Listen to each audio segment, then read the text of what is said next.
Hi there, it's Kelly from Silly Moon Quilting Co. We're just going to do a really quick video here on Rocket. As you can see, I'm using my new domestic machine, my Juki, and Rocket that I can get away with using on this machine because of the height, but with my ruler foot and in behind it, is I can use my 1/4 inch rulers. I've also I'm releasing tonight. Rocket is now comes in 1/8.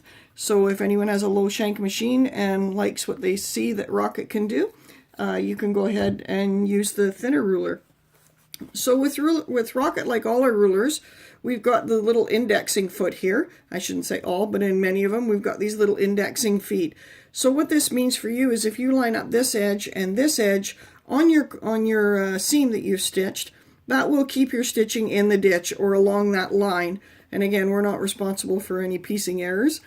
But this end here will allow you to stitch off 1/4 inch. So that will allow you to either echo the stitching in the ditch that you did, or I know that some people prefer to actually stitch not in the ditch, but 1/4 inch off the ditch. So I've been told. So with Rocket, what you want to do is line up those 2 feet like I showed you. And that will allow you to make sure that you stay in the ditch when you're stitching.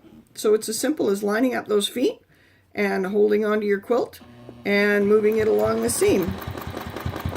And you're using Rocket as a guide, and keep making sure that as you're going along, these feet stay lined up with your stitch that you're going to.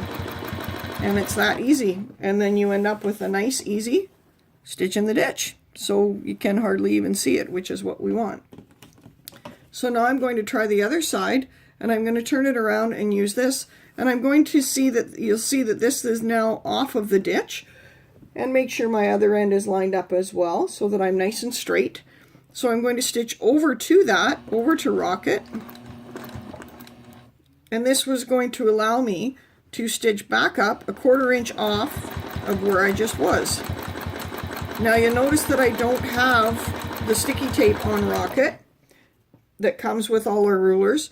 That is certainly an option that you can use, and it works really well. I'm just doing a small quilt sandwich here, so I haven't put this on. The other thing that Rocket can do is you can see it's got 2 arcs on either end. So what I'm going to try and do is just stitch over here, just so I'm back in the seam, and I'll show you how that works. So you'll see that there's different lines on here.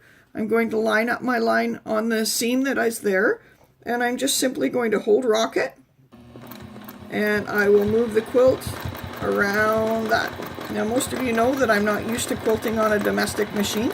This is my first attempt, so this is actually my first attempt using Rocket on a domestic machine, so I probably should have sticky tape, but you get the idea. And then that goes back up that way, and that gives you just a couple neat little arcs. And we're in the ditch there. And then if you use the other end, you just get a different arc. So we'll go back up the other way using that.